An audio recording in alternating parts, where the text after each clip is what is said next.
Shalom Bapak Ibu Saudara sekalian, selamat pagi. Terima kasih kepada Tuhan kalau pada pagi hari ini kita masih boleh berbakti, kita masih boleh beribadah kepada Tuhan. Ini semua karena anugerah Tuhan. Amin Bapak Ibu Saudara. Amin. Haleluya.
Setia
kepada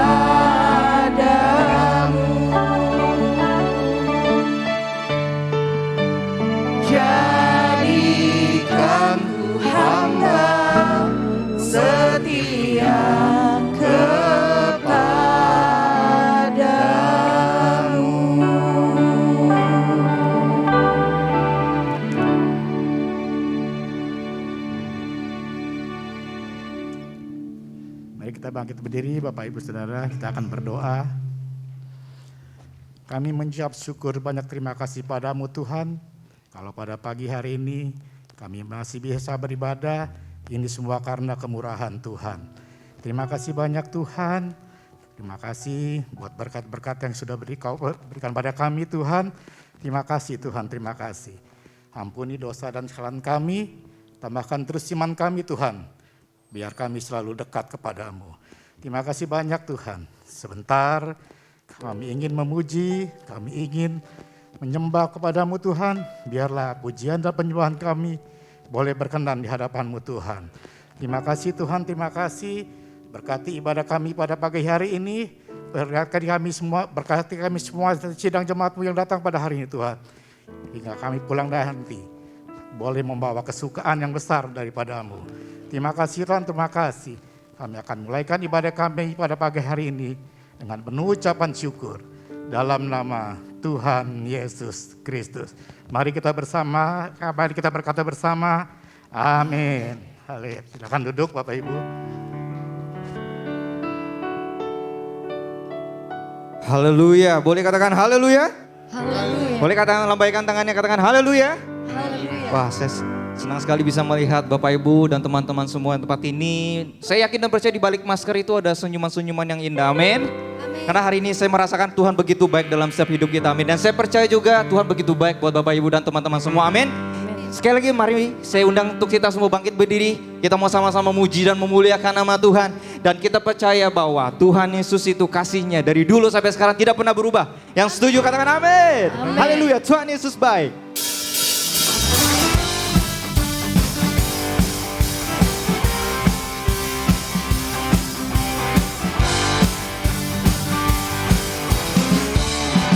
Mari kita sama-sama katakan.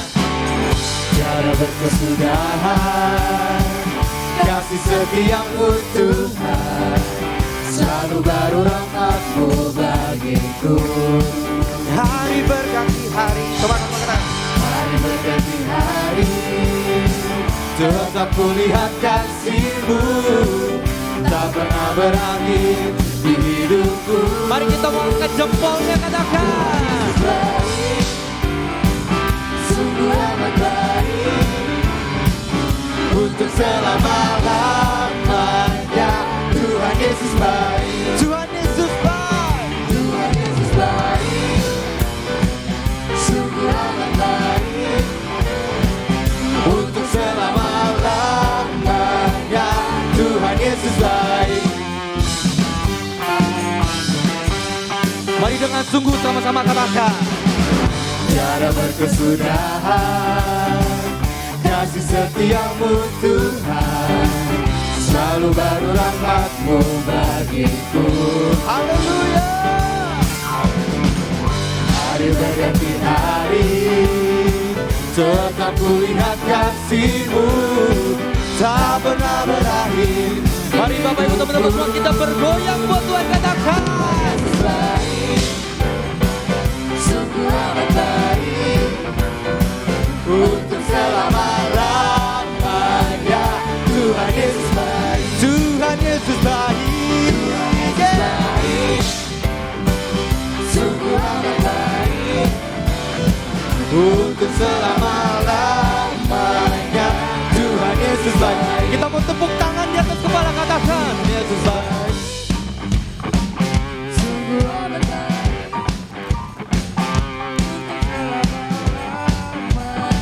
Sekali lagi, sekali lagi.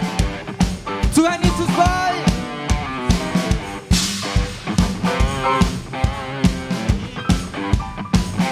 untuk selama-lamanya. Tuhan Yesus baik. Mari coba. Tuhan Yesus baik, sungguh amat baik, untuk selama-lamanya. Tuhan Yesus baik. Sekali lagi sungguh katakan Tuhan Yesus baik. Tuhan Yesus baik, sungguh amat baik, untuk selama-lamanya. Tuhan Yesus baik. Mari angkat jempolmu, katakan Tuhan Yesus baik. Sungguh amat baik,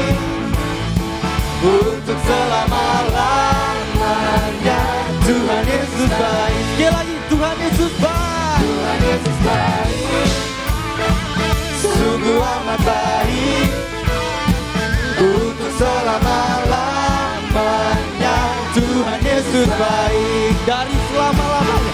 dari selama-lamanya untuk selama-lamanya Sampai selamanya. sampai selama-lamanya.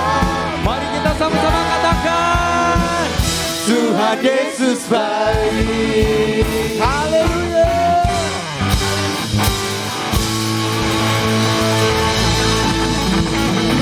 Kita percaya bahwa kasih Tuhan tak pernah berubah, amin. Amin. Mari saya ngajak kita angkat kedua tangan kita. Sama-sama katakan. Dia sungguh baik, Dia sangat baik. Yesus, Dia baik bagi Kau Allah yang baik Tuhan. Dia sungguh baik. Dia sangat baik. Oh, Yesus, sekali lagi ya. Dia baik bagi Lebih sungguh katakan dengan segenap hati. Dia sungguh baik. Dia sangat baik. Yesus, Dia baik bagiku. Dia sungguh baik. Dia sangat baik. Yesus, Dia baik bagiku. Haleluya.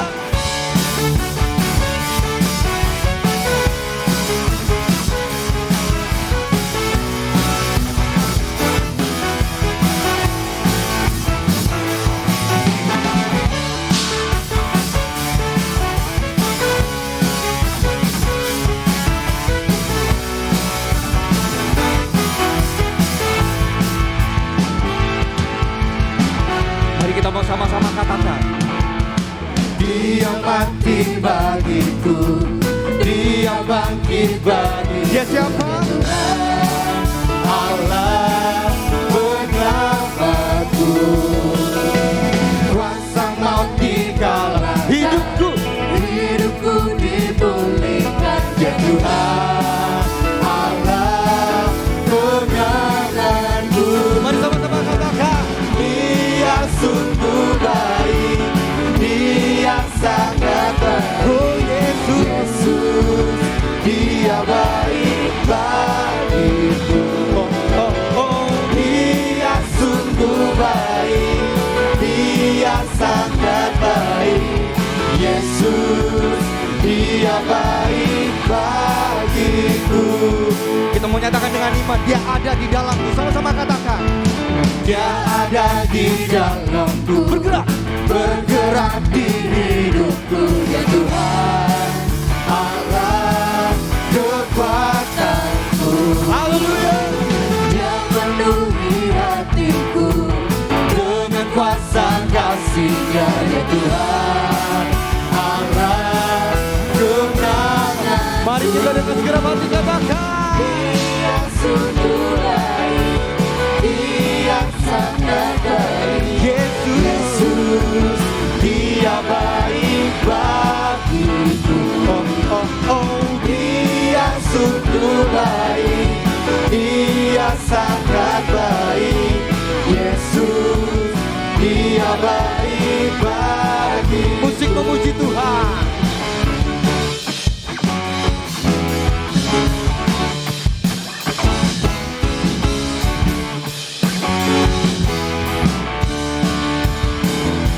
Mari kita berdiri dengan segera hati kita sama-sama katakan. Angkat kedua tanganmu katakan.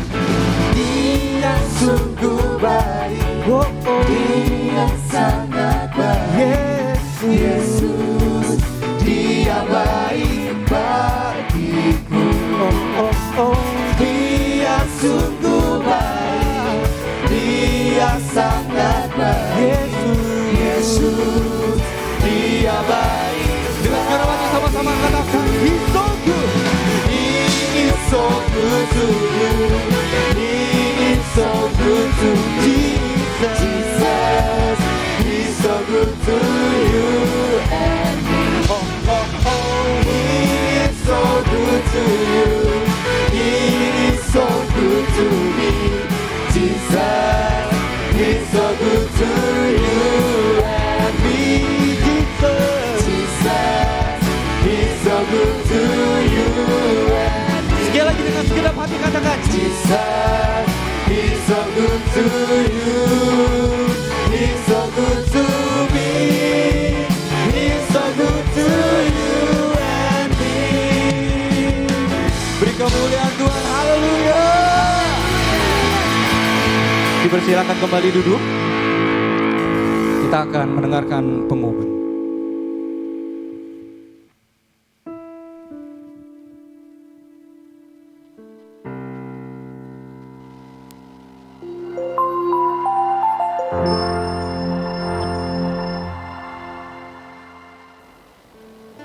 Shalom Bapak Ibu, Saudara-saudari Jemaat GPDI Sahabat Allah. Berikut adalah pengumuman sepanjang minggu ini. Ibadah minggu depan hanya diadakan satu kali ibadah pada pukul 8 pagi dan ibadah disertai dengan perjamuan kudus.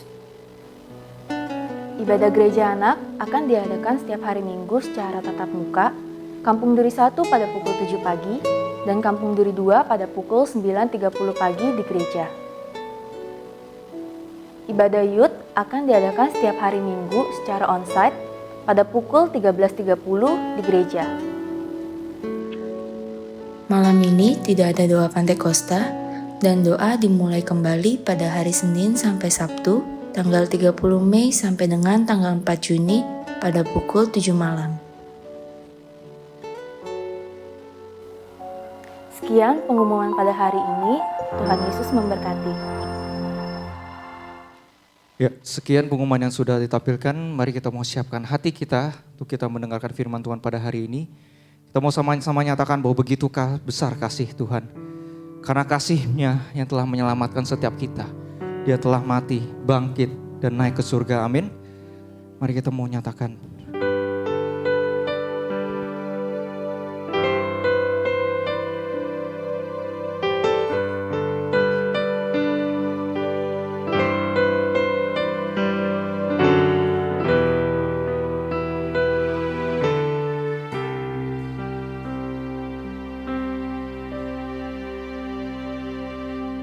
Besar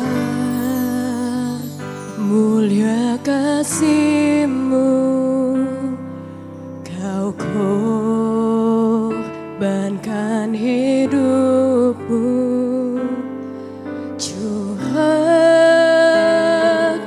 darah-Mu sebagai ganti dosaku.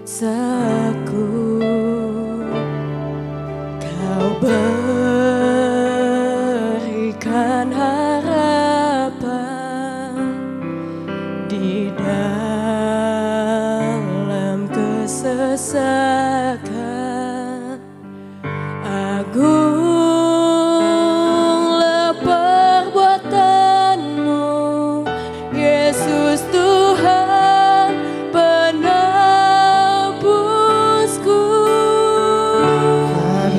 Kasih-Mu yang selamatkanku, menyucikan dan menebus hidupku. Tunaikan syukur buat pengorbanan-Mu, Maha mulia dan terindah Kau, Yesus.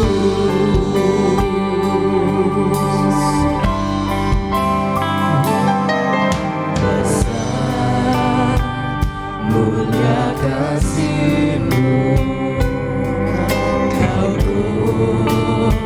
korbankan hidup-Mu, curahkan darah-Mu sebagai ganti dosa. Kau yang memberikan harapan buat kami. Kau berikan harapan di dalam kesesakan.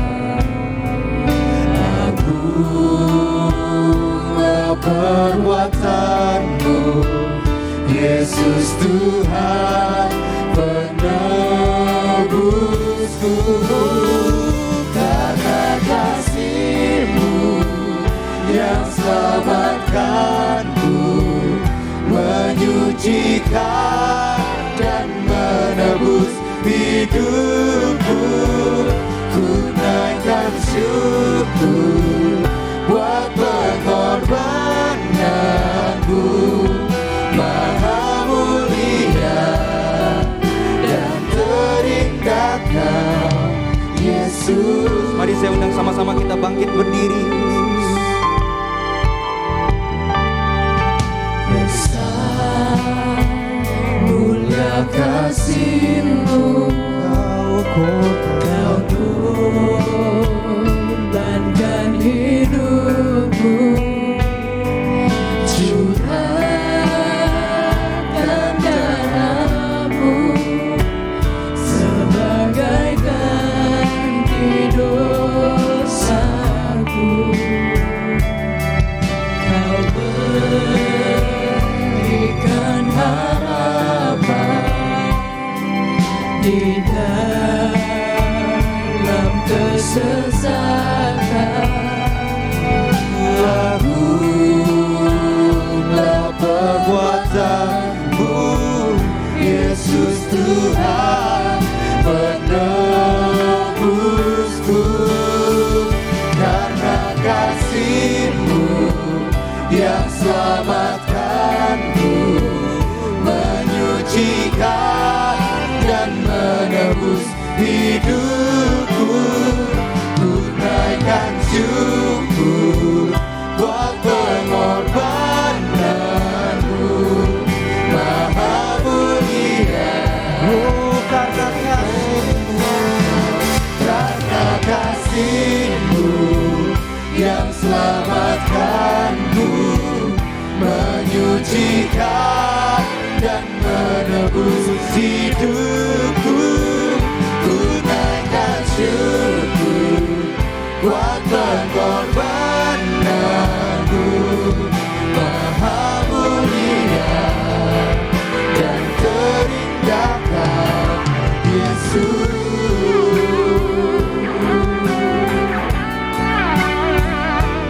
Kasih-Mu begitu besar dalam hidup kami, yang menebus setiap hidup kami, Tuhan. Haleluya.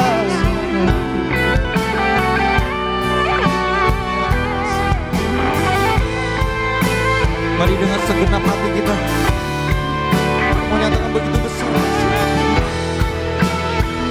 Karena kasih-Mu yang selamatkanku, menyucikan dan menebus hidupku.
Mari kita mau rasakan kasih-Mu. Haleluya Tuhan. Terima kasih Tuhan. Terima kasih Tuhan. Terima kasih. Oh, terima kasih. Haleluya. Oh.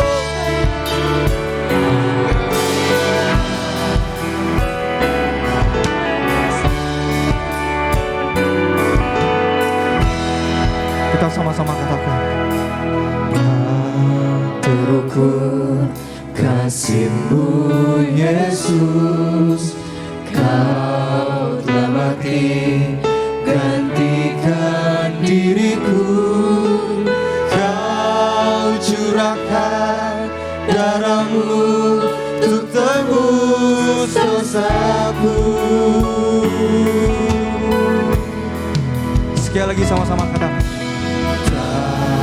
Terukur kasih-Mu Yesus, Kau telah mati gantikan diriku. Kau curahkan darah-Mu untuk tebus dosaku. Layaklah Tuhan dipuji dan disembah dengan segenap hatiku. Layaklah Kau Tuhan dipuji dan disembah dengan segenap jiwa ragaku.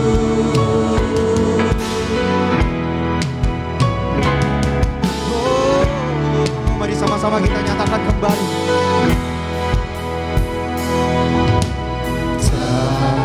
Terukur kasih-Mu Yesus, Kau telah mati gantikan diriku. Kau curahkan darah-Mu untuk tebus dosaku. Layaklah Kau Tuhan dipuji dan disembah dengan segenap hatiku. Layaklah Kau Tuhan dipuji dan disembah dengan segenap jiwa ragaku. Layaklah Kau Tuhan dipuji dan disembah dengan segenap hatiku. Layaklah Kau Tuhan dipuji dan disembah dengan segenap jiwa. Mari lebih sungguh lagi kita mau angkat kedua tangan kita sama-sama katakan. Layaklah Kau Tuhan dipuji dan disembah dengan segenap hatiku. Layaklah Kau Tuhan dipuji dan disembah dengan segenap jiwa ragaku. Layaklah Kau Tuhan dipuji dan disembah dengan segenap hatiku. Layaklah Kau Tuhan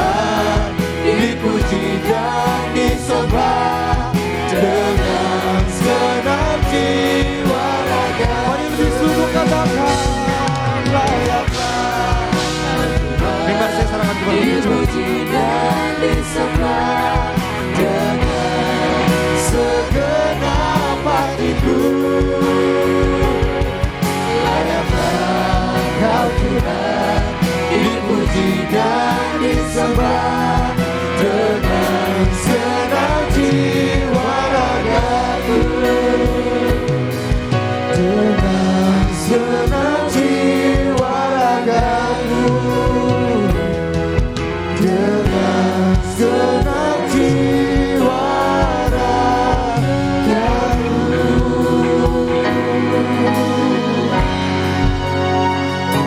Betapa mulianya Engkau Tuhan. Betapa besar kasih-Mu kepada kami. Layak dengan segenap hati kami bersyukur, kami memuji dan menyembah-Mu.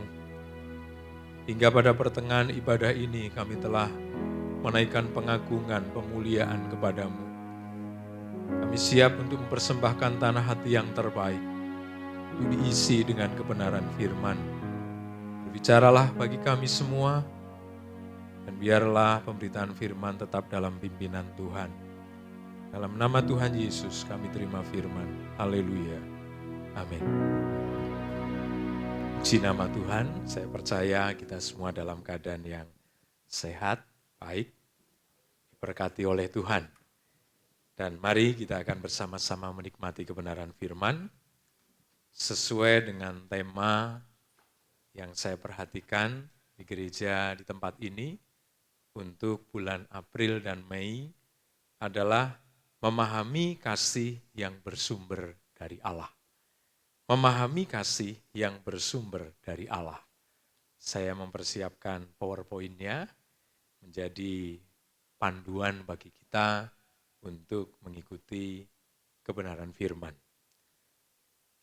Nah, saudara yang terkasih dalam Tuhan, apa yang akan saya sampaikan pagi hari ini berasal dari Injil Lukas. Jadi semua pembahasan kita saya batasi hanya di dalam Injil Lukas. Kalaupun kita nanti akan melihat dari kitab lain, itu hanya sebagai referensi saja, tapi kita mau melihat tema kita dari Injil Lukas. Saudara, setiap orang percaya tidak hanya berhenti pada menerima dan mengalami kasih yang bersumber dari Allah. Namun sebaiknya setiap orang percaya itu memahami. Kita semua sering berkata bahwa saya ada karena kasih karunia Tuhan. Saya menikmati sehat, menikmati berkat, perlindungan, itu semua adalah kasih Tuhan. Nah, apa yang sudah kita ucapkan itu berkaitan dengan apa yang sudah kita alami. Dan itu baik.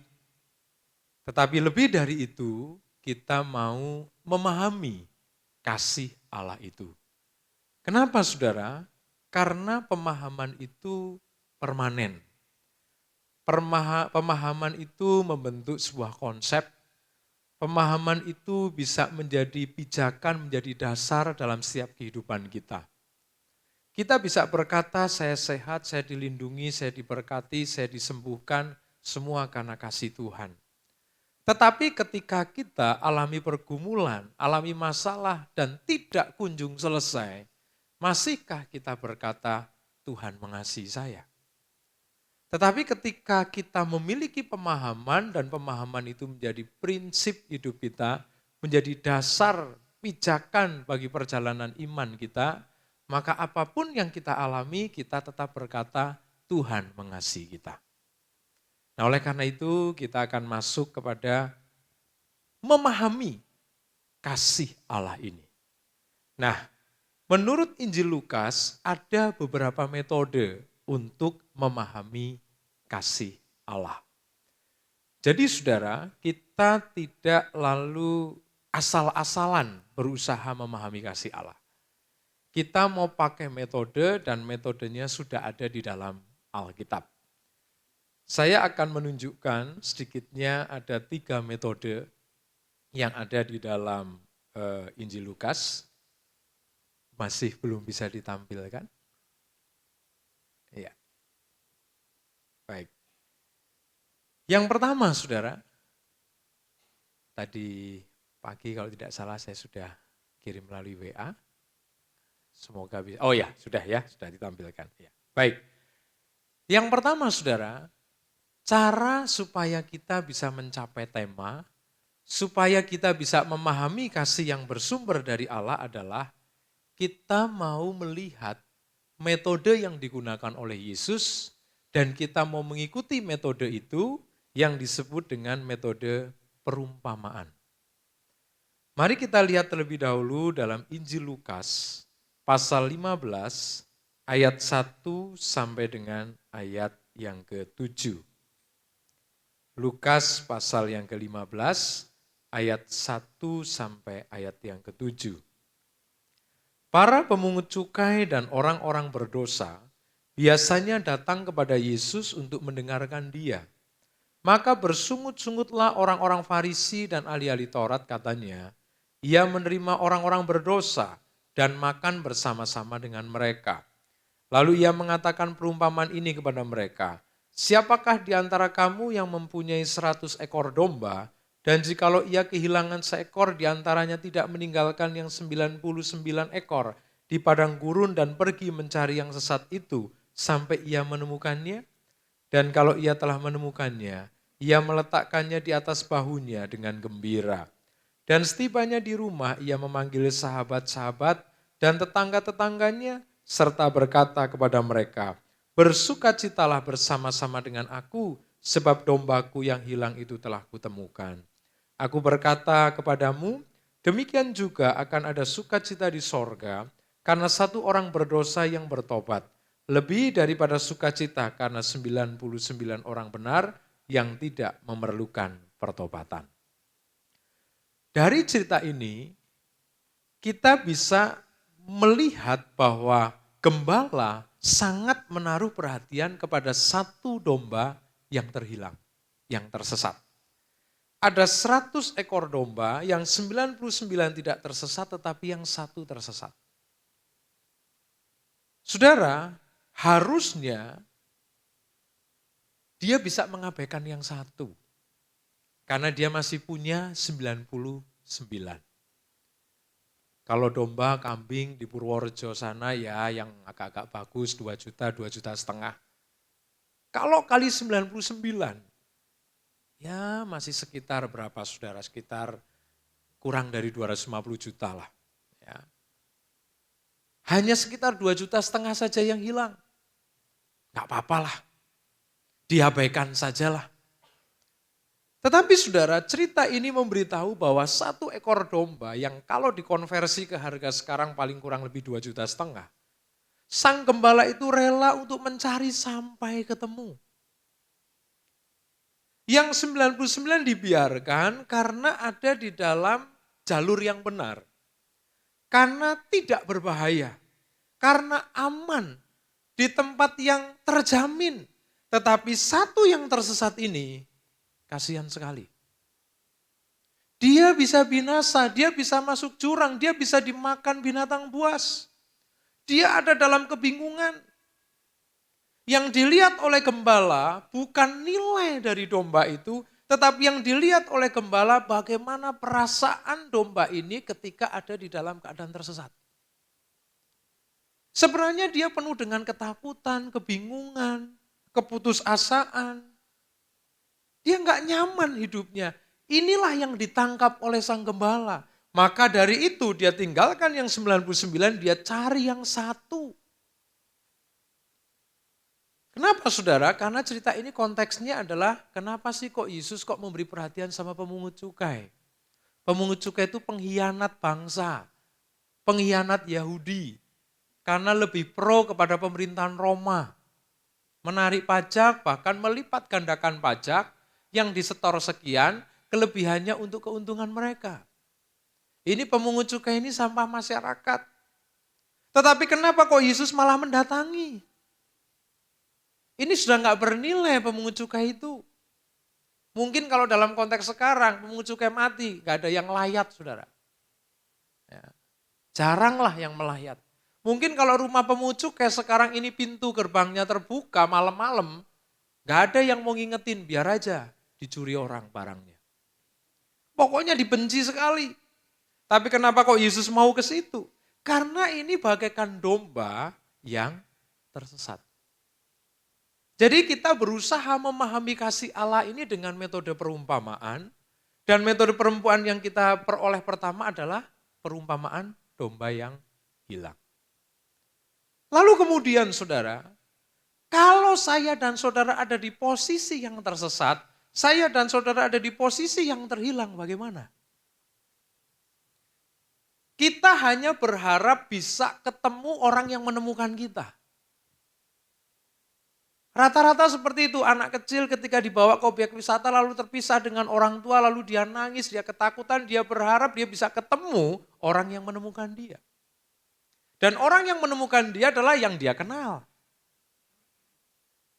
Para pendaki gunung ketika tersesat, dia berharap ketemu dengan orang yang ngerti rute, yang ngerti lokasi. Sudah kedinginan, sudah kelaparan, dia berharap bisa ketemu orang. Ketika ketemu orang dan orang itu sama-sama tersesat, nggak ngaruh saudara. Dia ingin ketemu dengan orang yang tidak tersesat, dengan orang yang bisa menolong dia. Jadi melalui perumpamaan ini kita dibawa, kalau kita jadi seperti itu, kalau kita ada di posisi domba yang terhilang, bagaimana? Kadang-kadang kalau kita membaca inilah, Tuhan satu hilang gak apa-apa lah. Paling harganya noti opoa, dah cincailah hilang. Tapi bukan itu saudara. Sang gembala memikirkan ini domba sedang menangis, sedang ketakutan, sedang kebingungan, dalam keputusasaan dan siap diterkam oleh binatang buas. Dia bisa masuk ke jurang dan mati. Maka kemudian dia mencari. Dan kemudian menemukan dan dia taruh di bahunya. Dia menunjukkan kasihnya yang besar kepada domba yang terhilang itu. Kita maju kepada perumpamaan berikutnya tentang anak yang hilang. Ini kualitasnya lebih tinggi saudara.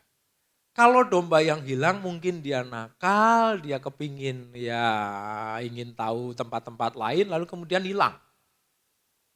Tapi kalau anak yang hilang ini benar-benar sudah merugikan orang tuanya. Anak yang hilang ini tidak hanya merugikan materi tetapi menyakiti hati orang tuanya. Secara budaya biasanya, ya kalau orang tua masih hidup gak usahlah bicara-bicara warisan dulu. Ini bukan hanya bicara warisan saudara, minta bagian sudah. Bahkan gak ada yang disisakan, semua dia minta. Tidak dijelaskan orang tuanya berumur berapa, tetapi anak ini masih muda, berarti orang tuanya juga belum tua. Orang tuanya juga masih sehat. Menanyakan warisan saja, saya dapat bagian yang mana itu masih enggak elok.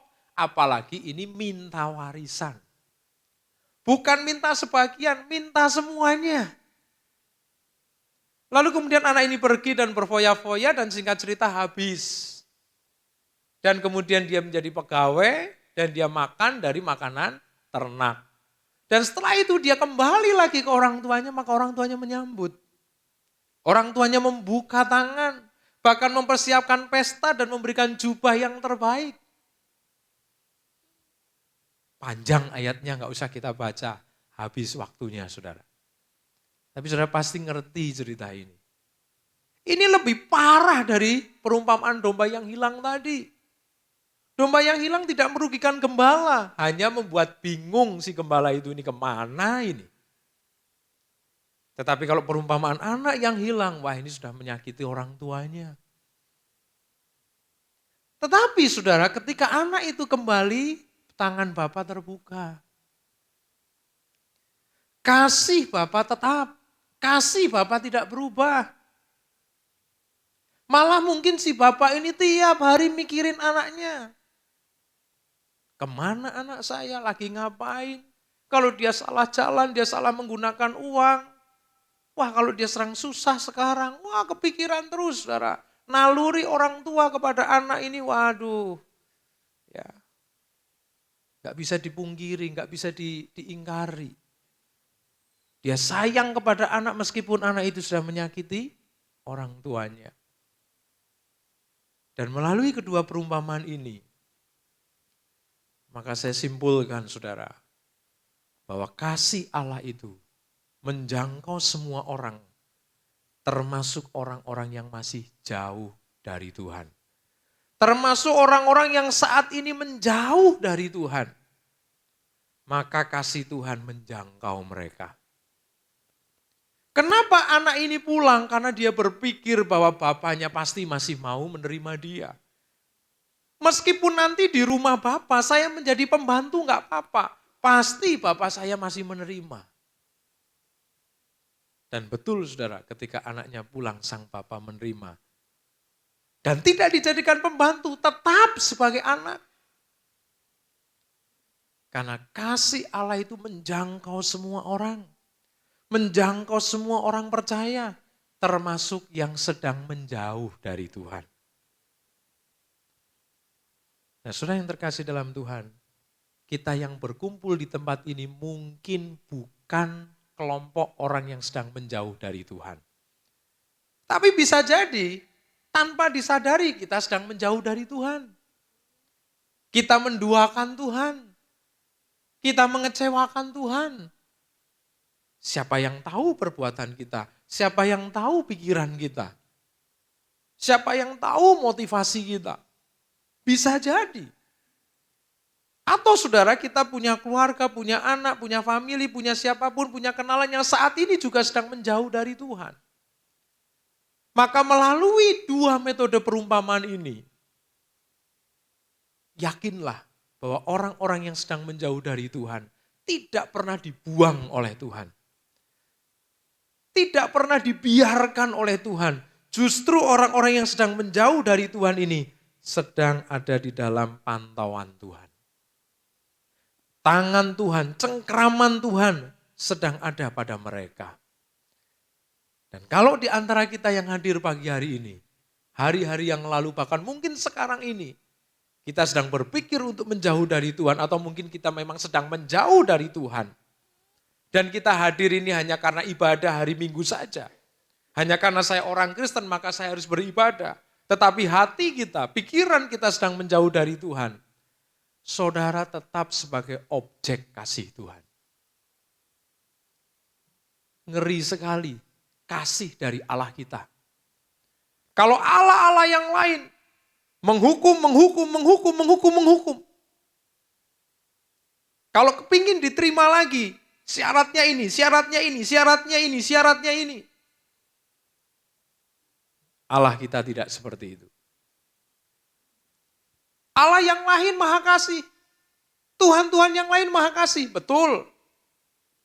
Tetapi mari kita lihat Alkitab, kualitas kasihnya seperti apa. Bayangin saudara, ini domba yang nakal, hilang, dicari sampai ketemu. Anak yang nakal, durhaka, ketika pulang diterima. Statusnya tetap anak, diadakan pesta. Jadi kasih Tuhan tetap, kasih Tuhan tidak berubah, kasih Tuhan menjangkau orang-orang yang sedang menjauh dari Tuhan. Inilah Tuhan kita. Jadi kita patut bersyukur. Mungkin kemarin-kemarin kita menjauh, dan kemudian sekarang ini kita sedang dekat dengan Tuhan, karena memang kasihnya menjangkau. Dan kalau ada orang-orang yang sedang menjauh dari Tuhan, doakan. Nasihati mereka, ingatkan mereka. Jangan buang mereka, jangan benci mereka. Karena Tuhan tidak pernah membenci orang-orang yang sedang terhilang. Orang-orang Farisi, ahli Taurat cemburu, marah-marah. Kenapa kok Yesus datang kepada pemungut cukai? Manusia boleh membenci orang-orang yang terhilang, tetapi Tuhan tidak pernah membenci. Oleh karena itu nilai praktisnya juga, kita juga jangan pernah membenci. Jangan pernah menjauhi orang yang sedang jauh dari Tuhan. Karena Tuhan tidak pernah menjauhi orang-orang itu. Si anak sulung marah besar saudara. Si anak sulung ini cemburu berat ketika si bungsu pulang. Jangan sampai kita ada di posisi anak sulung. Jangan sampai kita ada di posisi ahli-ahli Taurat orang-orang Farisi. Yang benci kepada Yesus, benci kepada pemungut cukai, dan benci kepada perbuatan Yesus yang mengunjungi pemungut cukai. Ini nilai praktisnya. Dan kemudian kita bersyukur, terima kasih Tuhan. Kadangkala dalam perjalanan iman saya, dalam perjalanan hidup saya, kadangkala saya menjauh dari Tuhan. Kadangkala saya menduakan Tuhan. Kadangkala saya tidak mempercayai Tuhan. Kadangkala saya meragukan Tuhan. Tetapi kasih Tuhan tetap menjangkau kita ketika kita ada di dalam keadaan-keadaan yang saya sebutkan tadi. Kasih Tuhan abadi, kasih Tuhan tetap. Kita maju kepada metode selanjutnya. Yesus adalah guru yang agung, makanya ketika dia mengajar, dia pakai metode-metode yang hebat. Yesus sebagai pedoman bagi guru-guru masa kini. Maka dia menggunakan metode perumpamaan, dan yang kedua dia menggunakan metode perbandingan. Metode komparasi untuk menjelaskan kasih yang bersumber dari Allah. Lukas 12 ayat 22 sampai ayat yang ke-30. Lukas 12 ayat 22 sampai 30. Yesus berkata kepada murid-muridnya, "Karena itu aku berkata kepadamu, janganlah khawatir akan hidupmu, akan apa yang hendak kamu makan, dan janganlah khawatir pula akan tubuhmu dan akan apa yang hendak kamu pakai. Sebab hidup itu lebih penting daripada makanan dan tubuh itu lebih penting daripada pakaian. Perhatikanlah burung-burung gagak yang tidak menabur dan tidak menuai dan tidak mempunyai gudang atau lumbung. Namun demikian diberi makan oleh Bapa. Betapa jauhnya kamu melebihi burung-burung itu. Siapakah di antara kamu yang karena kekhawatirannya dapat menambahkan sehasta pada jalan hidupnya? Jadi, jikalau kamu tidak sanggup membuat barang yang paling kecil, mengapa kamu khawatir akan hal-hal lain? Perhatikanlah bunga bakung yang tidak memintal dan tidak menenun. Namun aku berkata kepadamu, Salomo dalam segala kemegahannya pun tidak berpakaian seindah salah satu dari bunga itu. Jadi, jika rumput di ladang yang hari ini ada dan besok dibuang ke dalam api, demikian didandani Allah. Terlebih lagi kamu, hai orang yang kurang percaya. Jadi janganlah kamu mempersoalkan apa yang akan kamu makan atau yang akan kamu minum. Dan janganlah cemas hatimu. Semua itu dicari bangsa-bangsa di dunia yang tidak mengenal Allah. Akan tetapi Bapamu tahu bahwa kamu memang memerlukan semuanya itu.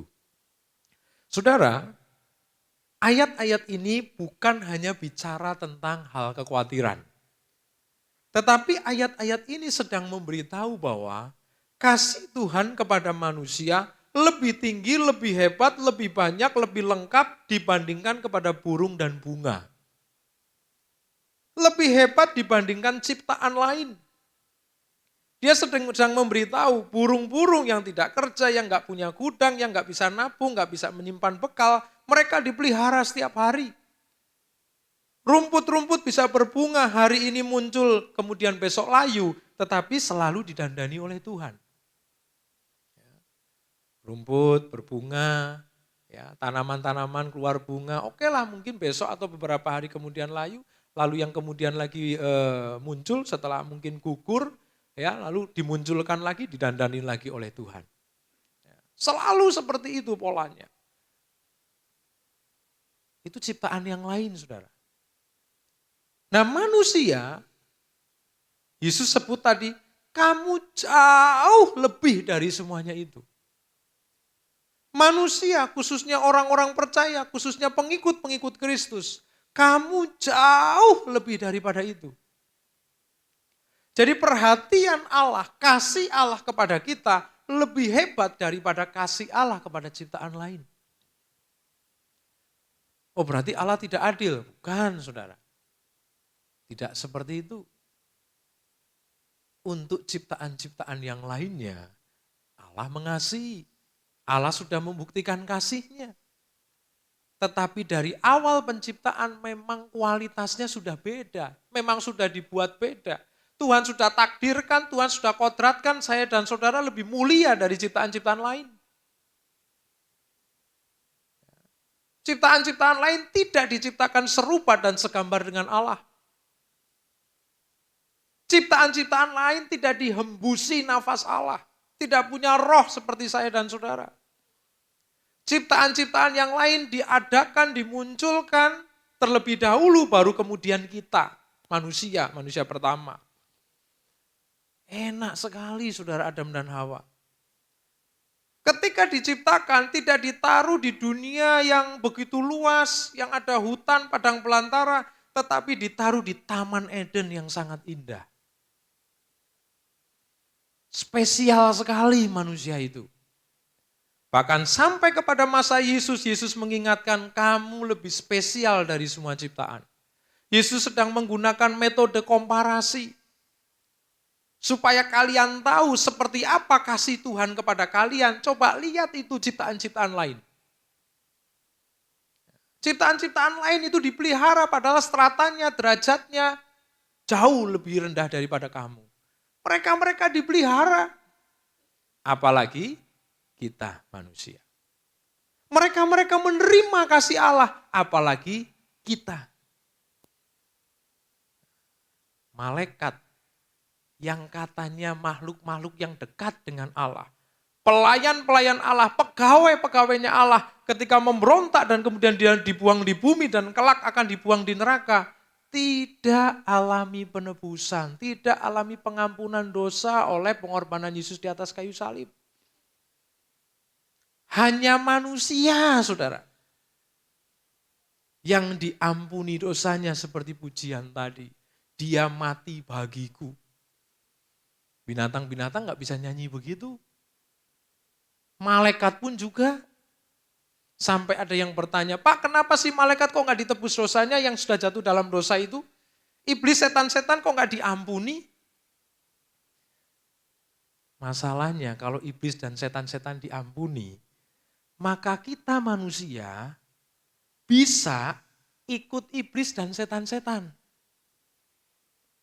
Kalau iblis dan setan-setan diampuni nanti masuk surga, kita pengikut iblis dan setan juga akan diampuni. Makanya iblis dan setan-setan tidak diampuni, dimasukkan ke neraka sehingga kita berpikir ulang kalau mau ngikutin iblis dan setan-setan. Dia bisa apa? Dia nggak bisa masuk surga, dia bisanya masuk neraka. Kenapa kita harus ikut? Tetapi kalau iblis dan setan-setan diampuni dan kelak akan kembali lagi ke surga, wah, kita langsung mikir nih, wah 10 tahun lah saya tak ikut iblis sama setan-setan dulu. Kok masih dikasih sehat, umur panjang tambah lagi 10 tahun lah. Tak jadi pengikutnya setan dulu. Gak takut masuk neraka, enggak, setan sama iblis nanti diampuni kok, masuk surga kok. Tidak, mereka tidak diampuni. Tetapi saya dan saudara diampuni dari segala dosa.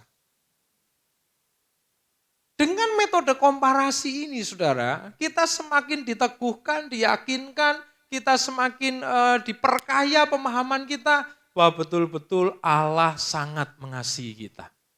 Enggak main-main kasih Allah kepada manusia, khususnya kita orang-orang percaya. Ada lagi saudara, perbandingan diri Allah dengan bapa-bapa di dunia. Lukas 11 ayat 11 sampai 13. Lukas 11 ayat 11 sampai 13. Bapa manakah di antara kamu jika anaknya minta ikan daripadanya akan memberi ular kepada anaknya itu ganti ikan? Atau jika ia minta telur akan memberikan kepadanya kalajengking?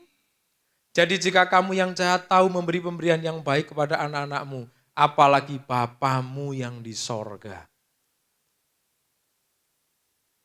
Ayat ini pun juga terkandung metode komparasi. Allah sedang membandingkan dirinya dengan bapa-bapa yang ada di dunia. Kita disebut anak-anak, Allah kita adalah bapa. Tapi apakah bapa di sorga itu sekualitas dengan bapa di dunia? Enggak.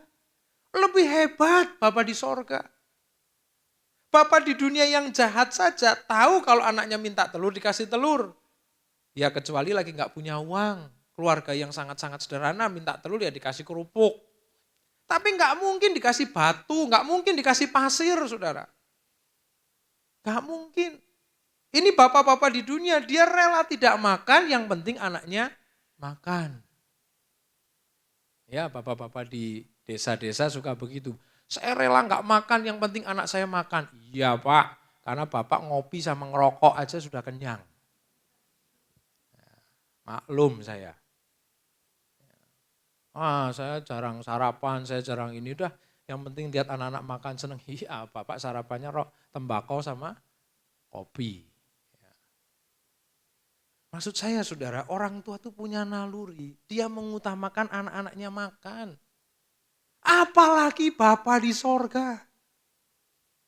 Jangan pernah meragukan kasih Allah. Amin. Jangan pernah.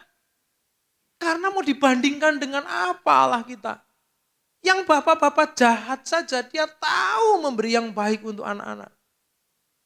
Berapa kali kita ketemu ada orang yang ketangkap kriminal untuk memenuhi kebutuhan keluarga. Gak tahu itu alasan yang dibuat-buat supaya hukumannya ringan, ya gak tahu lah. Tapi ada yang alasan begitu, saya nyuri, saya nipu gini karena untuk kebutuhan keluarga. Saya gak tega lihat anak saya kelaparan, gak bisa beli susu dan seterusnya. Padahal itu jahat saudara. Tapi dari satu sisi dia baik karena dia melakukan kejahatan untuk kebaikan. Walaupun di Alkitab tidak merekomendasikan itu. Apalagi Bapa di sorga. Kasihnya, waduh luar biasa. Dia sampai tantang. Ya, coba lihat. Bapak-bapak di dunia yang jahat tahu memberi pemberian yang baiklah. Saya ini tidak jahat. Saya ini kudus, benar, adil, penuh dengan kasih. Pasti kasih saya lebih hebat dari bapak-bapak di dunia. Jadi berdasarkan kedua perbandingan itu, maka kasih Allah kita terbaik, terhebat, dan tertinggi. Amin. Untuk saya dan saudara, untuk manusia, untuk orang-orang percaya, terbaik, terhebat, dan tertinggi. Yang terakhir saudara, memahami kasih Allah dengan menggunakan metode perenungan dan pemuliaan. Dengan menggunakan metode perenungan dan pemuliaan. Kita lihat Injil Lukas.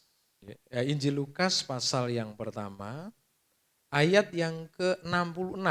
Ya, Injil Lukas pasal pertama ayat yang ke-66. Ini adalah kelahiran Yohanes Pembaptis. Dan semua orang yang mendengarnya, merenungkannya dan berkata, menjadi apakah anak ini nanti? Sebab tangan Tuhan menyertai kita. Saudara, orang-orang tahu bahwa Zakaria Elizabeth itu tidak mungkin punya anak karena Elizabeth mandul. Tapi kemudian saudara, Elizabeth bisa hamil. Dan lahirlah Yohanes. Tadinya orang-orang sekitar mengusulkan untuk dikasih nama Zakaria seperti nama orang tuanya. Tetapi akhirnya dinamain Yohanes. Dan Zakaria yang kena hukuman karena tidak percaya, jadi bisu, ditanya, ambil batu dia tulis Yohanes. Dan saat itu dia bisa ngomong. Lalu orang-orang di situ, masyarakat di situ kaget. Yang pertama, kasih Allah kepada keluarga Elizabeth adalah membuka rahim yang mandul. Lahirlah Yohanes.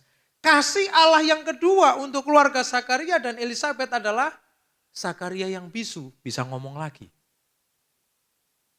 Lalu kemudian orang-orang di situ merenungkan perbuatan Allah terhadap keluarga imam ini, keluarga Zakaria. Dia memperhatikan Yohanes, ini anak mujizat, mau jadi seperti apa ini? Dia memperhatikan keluarga Zakaria, oh Tuhan menyertai kita. Keluarga ini benar-benar alami mujizat. Belum lagi nanti lihat cerita Maria. Maria pun juga hamil tanpa suami, bukan berarti hubungan gelap saudara. Jadi ketika orang-orang di situ bahkan juga Zakaria dan juga Elizabeth melihat perbuatan Tuhan lalu kemudian mereka merenungkan, lalu dilanjutkan di ayat-ayat yang selanjutnya, nyanyian pujian Zakaria. Dari perenungan itu lalu kemudian muncul pemuliaan kepada Tuhan. Begitu besar kasih Tuhan itu. Siapakah kami ini? Bahkan di nyanyian Zakaria, Zakaria mengucapkan bahwa Yohanes ini adalah pendahulu bagi Mesias. Nyanyian Zakaria sangat terhubung di dalam kitab Yesaya yang menubuatkan akan munculnya protokoler atau pendahulu dari Mesias. Betapa besar kasih Tuhan bagi keluarga Zakaria. Elizabeth mandul lalu kemudian bisa hamil, yang lahir Yohanes. Siapa Yohanes? Pendahulu Mesias. Sakaria yang dihukum oleh Tuhan bisu ternyata tidak bisu permanen. Lalu kemudian bisa sembuh setelah Yohanes lahir. Jadi kasih Tuhan kepada keluarga Sakaria ini sungguh luar biasa. Mereka merenungkan, bahkan masyarakat sekitar pun juga ikut merenungkan perbuatan Allah yang besar bagi keluarga itu. Saudara, untuk kita bisa memahami kasih Allah, maka perlu kita melakukan yang namanya perenungan. Menjadi ayat referensi, saudara bisa lihat dalam 2 Samuel 7 ayat 18. Raja Daud masuk ke sebuah ruangan di rumahnya. Lalu dia berkata kepada Tuhan, Tuhan, siapakah aku ini? Sehingga engkau membawa aku menjadi seperti ini. Sehingga engkau menjadikan aku seperti ini. Lalu masuklah Raja Daud ke dalam, kemudian duduklah ia di hadapan Tuhan sambil berkata, siapakah aku ini? Ya Tuhan Allah, dan siapakah keluargaku, dan seterusnya. Dia sedang berbicara kepada Allah, tapi dia juga sedang komunikasi intrapersonal dengan dirinya sendiri. Siapakah aku ini Tuhan? Ketika lihat dirinya, aduh, dari desa Bethlehem, anak nomor 7, anak bungsu, penggembala domba, tidak punya pengalaman politik, tidak punya pengalaman militer, pendidikannya tidak seperti kakak-kakaknya. Tapi kenapa kok saya bisa seperti ini? Kenapa saya bisa menjadi raja dan saya bisa menaklukkan banyak orang? Dan kemudian kalau saudara lihat di pasal yang ke-8, di situ didaftarkan kerajaan-kerajaan yang ditaklukkan dan memberi upeti.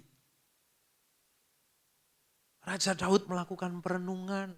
Lalu Mazmur 77 ayat 12 juga sama, dia merenungkan perbuatan-perbuatan Allah yang ajaib. Sepertinya kita jarang melakukan perenungan, saudara, terhadap kasih Tuhan. Sepertinya yang sering kita lakukan adalah melihat masalah, lalu mengeluh. Tapi coba ambil waktu tiap hari, 10 menit atau 15 menit saja. Untuk duduk, menenangkan diri, merenungkan segala perbuatan kasih Allah kepada kita. Kita bisa meneteskan air mata. Tahu-tahu kita bisa mengangkat tangan dan kita berkata, terima kasih Tuhan. Saya dulu bukan siapa-siapa, saya dulu nggak punya apa-apa. Saya dulu tidak dikenal oleh siapa-siapa, tapi sekarang kok saya bisa begini. Terima kasih Tuhan. Amin. Lakukan itu saudara, 10-15 menit tiap hari. Kalau dari agama-agama lain suka melakukan meditasi, suka bertapa, ada baiknya kita juga bermeditasi karena di dalam kitab Mazmur, kita juga harus merenungkan Taurat Tuhan siang dan malam. Dalam kitab Mazmur 77, Raja Daud merenungkan perbuatan-perbuatan Allah yang ajaib. Raja Daud merenungkan kasih Allah yang besar. Jadi dengan metode yang ketiga ini, kita bisa paham sekaligus bisa merasakan betapa besar kasih Allah itu. Pemahaman yang hanya sampai kepada akal saja tidak membawa kesan. Tetapi ketika pemahaman itu kita rasakan, merasuk kepada jiwa kita, wah sepertinya kesan itu akan selalu tertanam di dalam diri kita. Dan kita akan selalu berkata terima kasih Tuhan. Walaupun saat ini saya masih belum beruntung, terima kasih Tuhan. Walaupun saat ini impian saya belum tercapai, terima kasih Tuhan.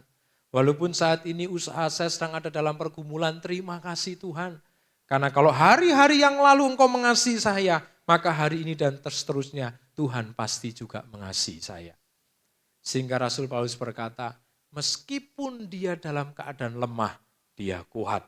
Doanya 3 kali tidak dijawab Tuhan, tidak masalah.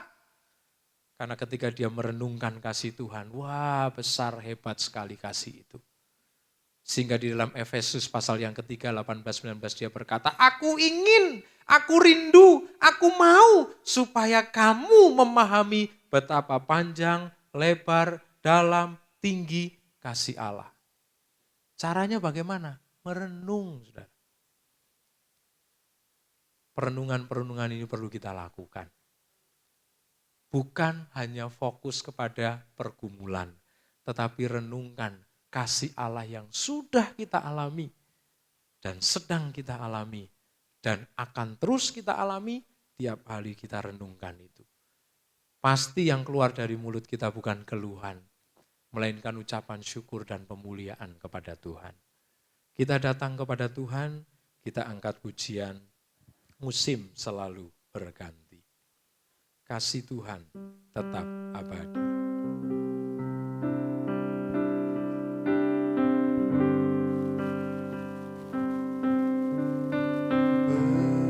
Berganti, kasih Tuhan tetap abadi, tak akan berubah sampai selamanya.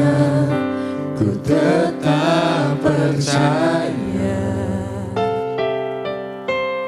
ku yakin Tuhan memberkati,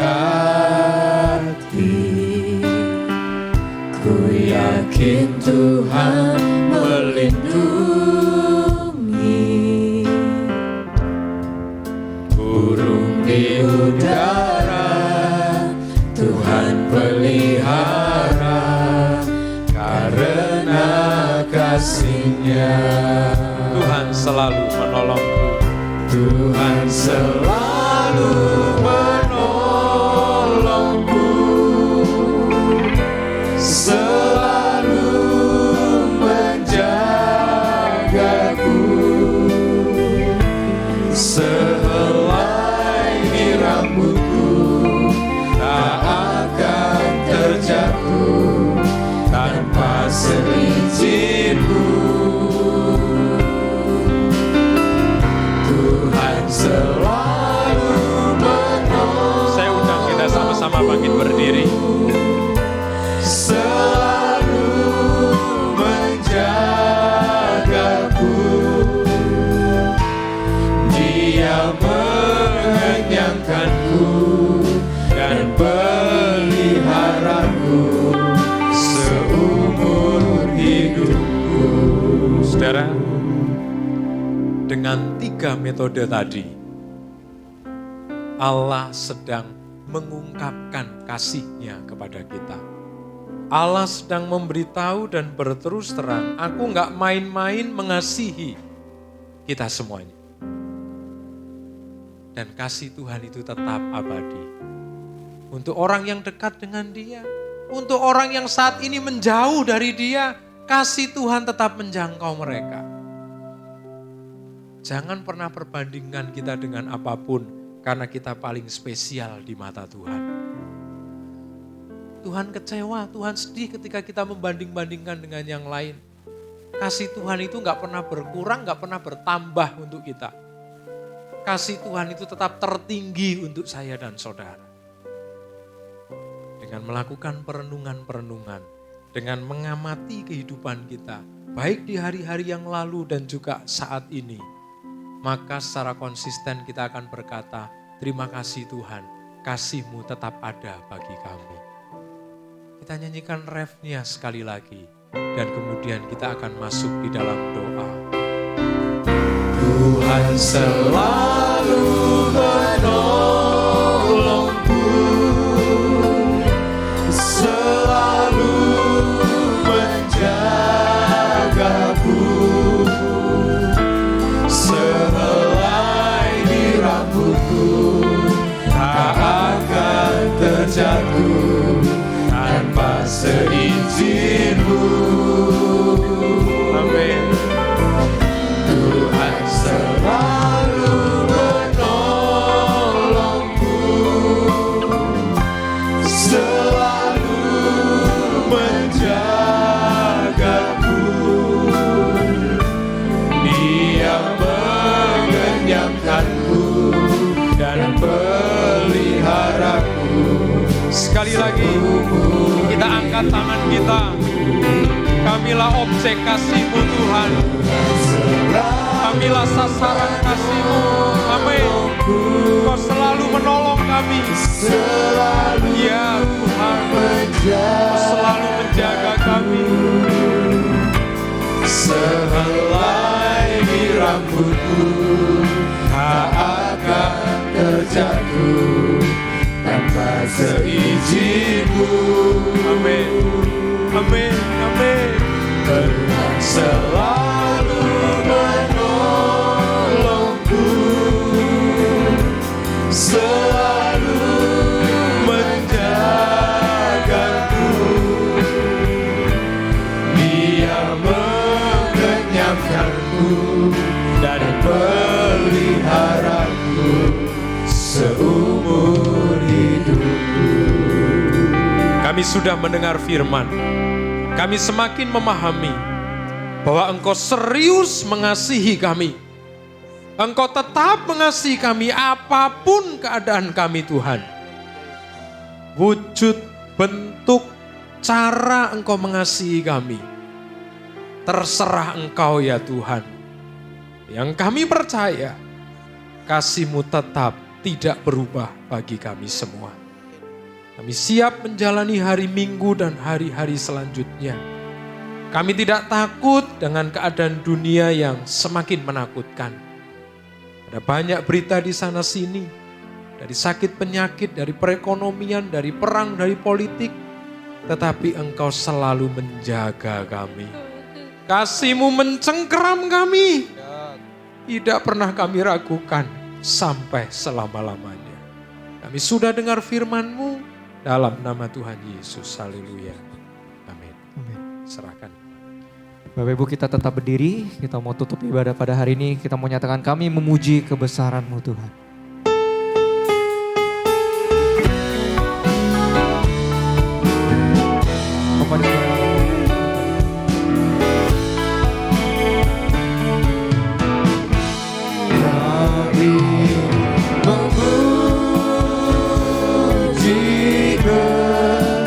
Kebesaran-Mu, ajaib Tuhan, ajaib Tuhan.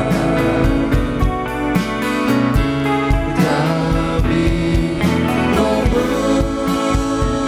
memuji kebesaran-Mu, ajaib Tuhan, ajaib Tuhan. Mari kita lebih sungguh lagi katakan, kami memuji kebesaran-Mu. Kami memuji kebesaran-Mu, ajaib Tuhan, ajaib Tuhan. Kami memuji kebesaran-Mu, ajaib Tuhan, ajaib Tuhan. Kami memuji Nama-Mu, memuji kebesaran-Mu. Dia sangat mengasihi kita. Ajaib kasihnya ajaib, ajaib Tuhan, luar biasa Tuhan. Kami memuji kebesaran-Mu, ajaib Tuhan, ajaib Tuhan.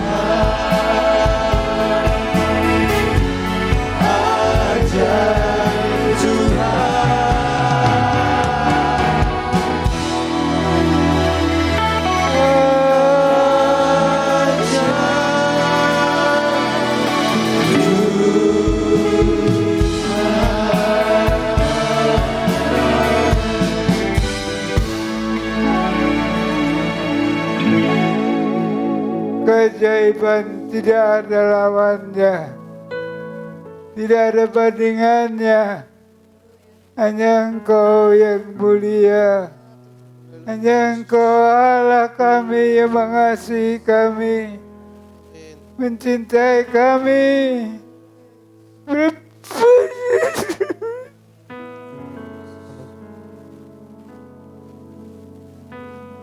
Berapa banyak kali kami menyakitkan hatimu,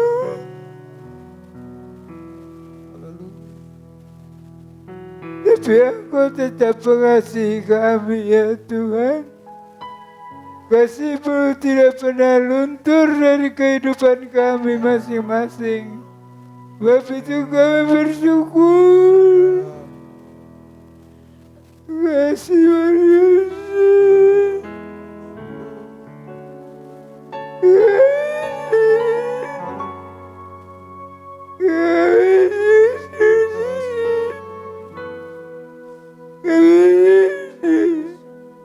Kami cinta Engkau Tuhan.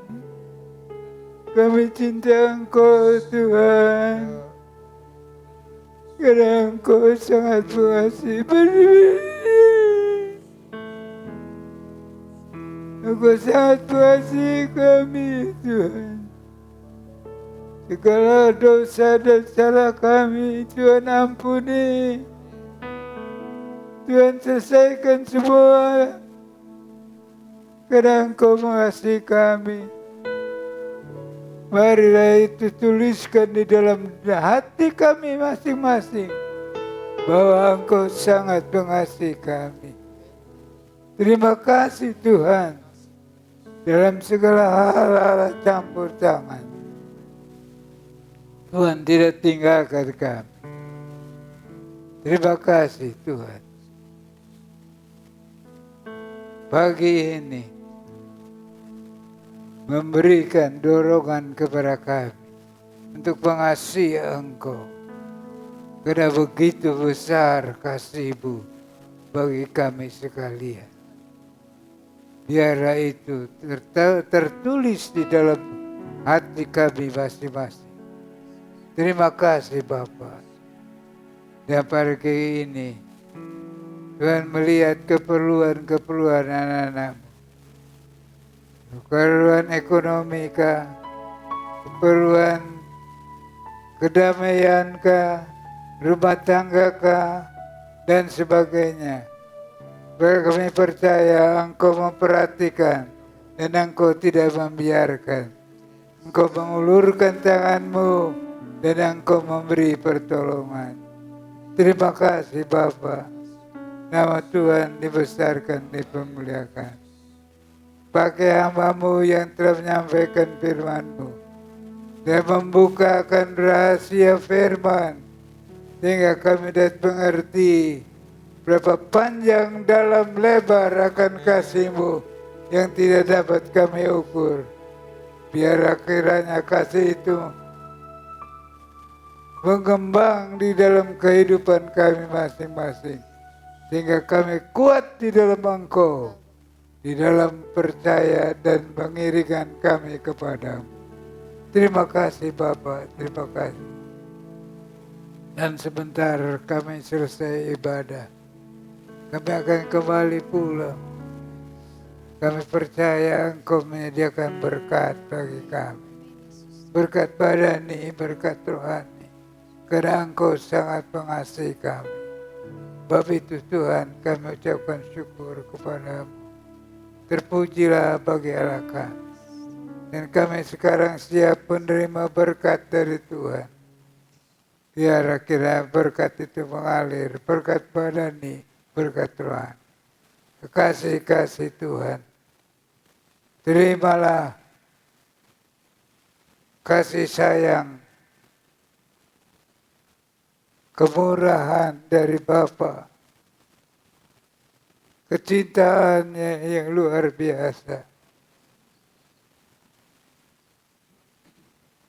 Terimalah berkat rahmat sejahtera dari Bapa, kasih sayang dari Anaknya yang tunggal, dan persekutuan dari Roh yang kudus menyertai kita hari lepas hari sampai hari yang mulia kita akan bertemu Tuhan dan tinggal bersama Dia selama-lamanya.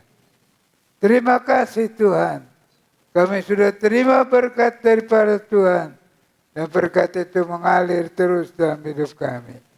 Terima kasih semuanya Bapa. Kami akhiri ibadah kami di dalam nama Tuhan Yesus Kristus. Mari kita berkata, amin. Tepuk tangan saudara. Allah mengasihi kita. Allah mengasihi kita. Allah mengasihi kita luar biasa. Terima kasih Tuhan. Terima kasih. Tuhan memberkati kita. Selamat pagi. Tuhan menyertai kita sekalian. Puji Tuhan. Terima kasih. Tuhan Yesus baik.